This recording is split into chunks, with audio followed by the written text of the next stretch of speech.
Hello everyone, Chronicler here. Today we'll be presenting to you Chapter 7 of The Life and Times of Glory. If you wish to see the other chapters, you can find them here in my Storytime playlist, and you can always follow along on my website at c9prod.com. Without further ado, allow me to present to you The Life and Times of Glory, Chapter 7, The Pride of the Pied Piper. The water ladies washed the piper out into a glen. They gestured him to look around and see this wondrous land. It was full of falls and trees and many pools of water, for it was the mermaid's glen, a place for ocean's daughters.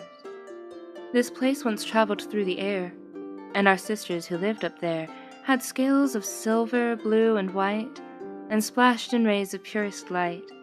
Both moon and sun could love them dear until the day the glen fell here. Why did it fall? Asked the piper, perturbed. Because of gold lust, said the ladies, disturbed. Someone traveled up into the sky and stole a small bell, though we don't know why. Oops. Piper looked down at his feet. For their eyes he could not meet. But then, it wasn't he who stole. Not even the beans from the bowl. Hunter stole them very well, and it was Jack who took the bell. Piper recovers. This glen is lovely, Piper said, but why bring me here? The ladies said, we want to play with children every year, and since the children love you so, we'll have you bring them here. The golden bells. On the outskirts of nearby, in the land of time, golden bells of glory upon a hill would chime. But this hill is in the glen where mermaids come to play, for Piper and the children come to visit them each day. So long as there the children play, the golden bells will cease to ring, for children's hearts shine silver and brighter than anything. But living on the outskirts is all about prestige. The adults would feel better if only the children leave. The Children's Guardian. Children, go away, and let our gold bells chime. For if you play here, these gold bells stay silent for all time. Piper wouldn't have it. If the kids wanted to play, then they would play. For he'd devised a habit of despising all who dared get in his way. Adults versus children. But yea, it proved far difficult to fight this losing war, for it seemed every adult could withstand so much more. They had prestige papers that were all backed up by gold, and the children barely had a penny they could hold. Piper hadn't given up. The children found a giant tree, and it was very near the glen, so they'd defend it faithfully.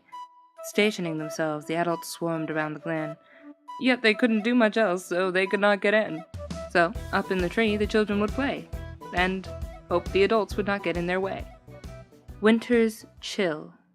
Piper crafted up a plan to beat them at their game, but just as he might implement it, winter coldly came. When fire went far away, winter came to near. All the children shivered, for it was much colder here. Piper determines. Piper asked the water. What happened to the flames? Water said to Piper, we cast it far away. Piper said to water, I'll go and get it back. Water said to Piper, we will not betray dear Jack. If you should call on fire, you will quickly learn why exactly we will tell you, Pan. Do not return. But Piper determined to warm up his children. I'll go to the palace and speak with the king. The children all wondered if King Cole would listen. Said Piper, surely I will think of something. So Piper thought. And then he fought. The Rat Conspiracy. Piper found the Joker at the palace of the king. It was late and it was dark, so they would not be seen. Piper spoke to Joker. I would beg the king for fire. Joker sniffed. Good luck with that. He's quite the stubborn sire. Suddenly, the Joker had a bright epiphany. I just might help you if you'll do something for me. Go and fetch your brother. Have him caught to be my thief. That way I will have some proof to shake Cat's disbelief. Fetching the rat. From nearby to go far away, just find a certain hole. It's easier than traveling the sea by way of bowl, but if you wish to get from far away back to nearby, you will need to beg the queen to grant you passage nigh. Piper found his brother far away within a town. Hunter Thief was merry. Many ladies gathered round. "Brother, will you help me, for I need a thieving rat to hand over to the king," said Hunter Thief. What was that? When Piper explained better the plan that had been conceived, and that he'd spring his brother from the cell before too late, that Joker, too, was in on this, then Hunter felt relieved, for all the brothers hated how young Jack became so great. Said Hunter, "Well, then, let it be, but you realize that we need the Queen." In agreement with Glory. Queen, oh Glory, please give ear to our story. May we go across to near, by way of your magic mirror? I'll let you cross, assuredly. But later do something for me. The plan unfolds. Piper caught a rat for the Merry King Cole. Joker got fat off his stolen pot of gold. But Joker gave the silver to his brother Piper Pan in exchange for helping trick the king out of his land. But Cole would not let fire come into the nearby lands, and though the rats lied to him first, they could not understand. Piper cursed the king and then set free his brother Rat. And this is how it started, that the king would lose the cat. Piper Pan. Ladies of the water, oh, ocean's lovely daughters, as promised I won't come back to the glen.